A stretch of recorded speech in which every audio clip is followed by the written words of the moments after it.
샬롬, 일교구 여러분, 지난 한 주간도 말씀과 함께 또 우리 주님과 함께 동행하는 삶을 사셨습니까? 어느덧 내일이면 출애굽기 통독이 끝나고 다음 주에는 레위기 말씀을 묵상하게 됩니다.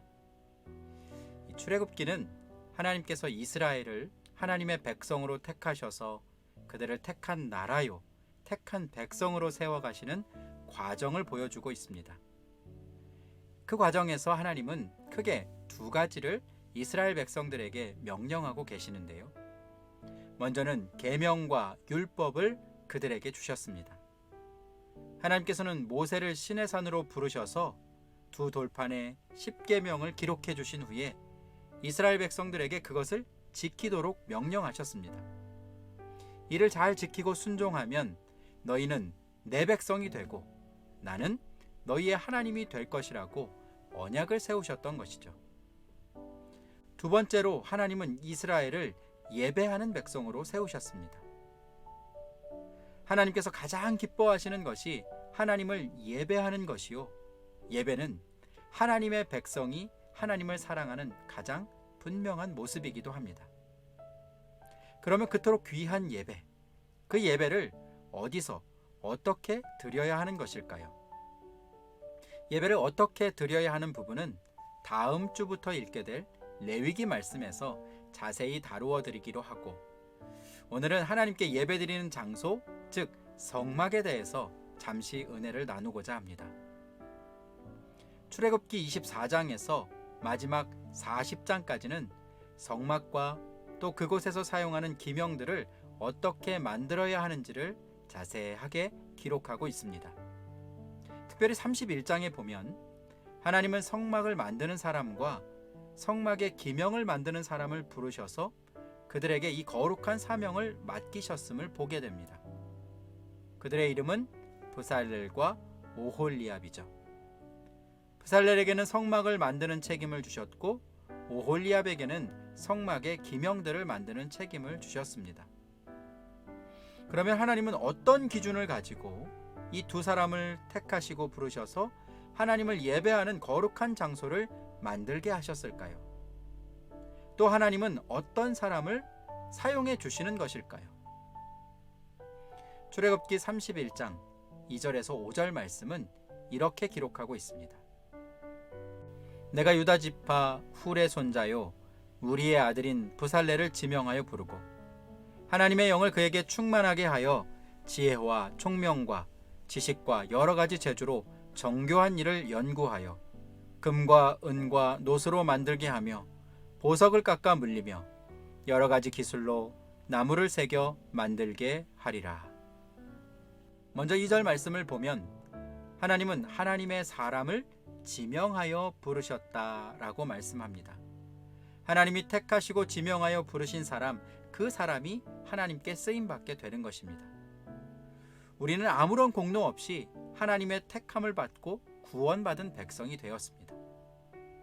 그러므로 구원받은 우리도 하나님께서 한 사람 한 사람을 지명하여 부르셨다는 사실을 우리는 기억할 수 있어야 합니다.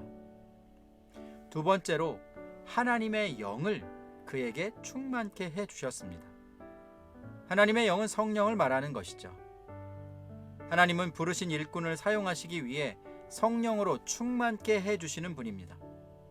우리가 하나님의 일을 감당할 때 내 힘과 내 열심으로 하는 것이 아니라 성령의 인도하심을 따라 성령의 충만함으로 일해야 하는 것을 우리는 잘 기억할 수 있어야 합니다. 세 번째로 지혜와 총명과 지식과 여러 가지 재주를 허락해 주셨다라고 말씀합니다. 우리가 주의 일을 할 때 우리의 힘만으로는 부족합니다. 하나님께서 지혜도 주시고 총명도 주시고 지식과 여러 가지 재주를 우리에게 주실 때 우리는 하나님의 일을 감당할 수 있게 됩니다. 그것이 바로 은사입니다. 하나님께서 우리가 하나님의 영광을 위해 쓰임받도록 은사와 재능을 허락하셨다는 사실을 우리는 기억할 수 있어야 합니다. 네 번째로 정교한 일을 연구했다라고 기록합니다.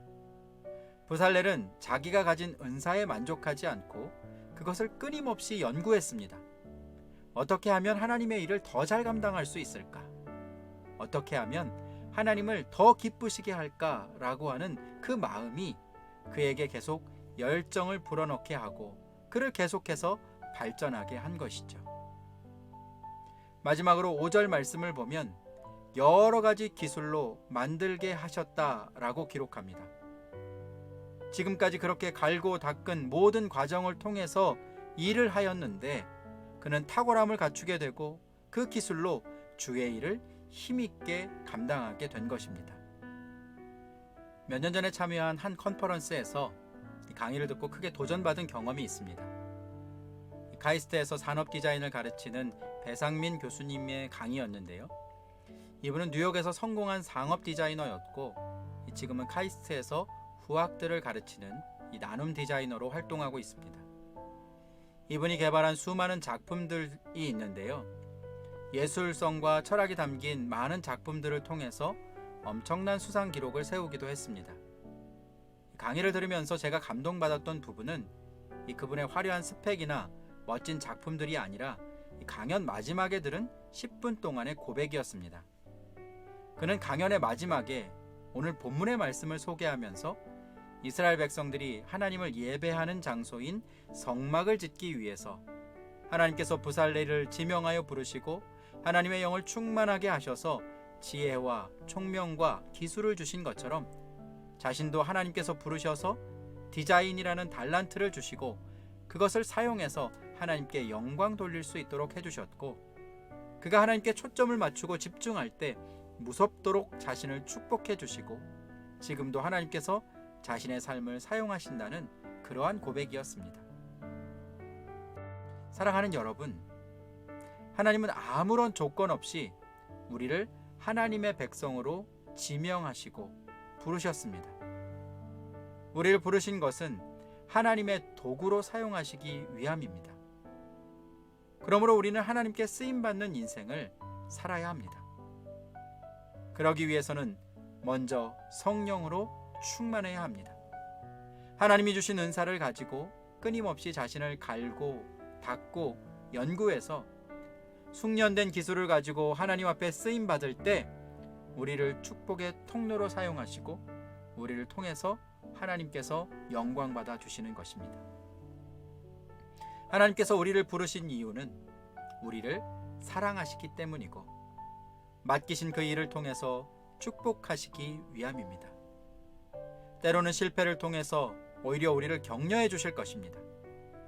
그 하나님을 신뢰하며 또 하나님께 초점을 맞추고 하루하루 정말 귀한 하나님의 도구로 아름답고 멋지게 쓰임받으시는 주님의 도구가 되실 수 있기를 예수님의 이름으로 간절히 축복합니다. 하나님께서는 우리를 하나님의 백성으로 부르셨을 뿐만 아니라 은사와 재능을 주셨습니다. 내게 주신 은사와 재능은 무엇입니까?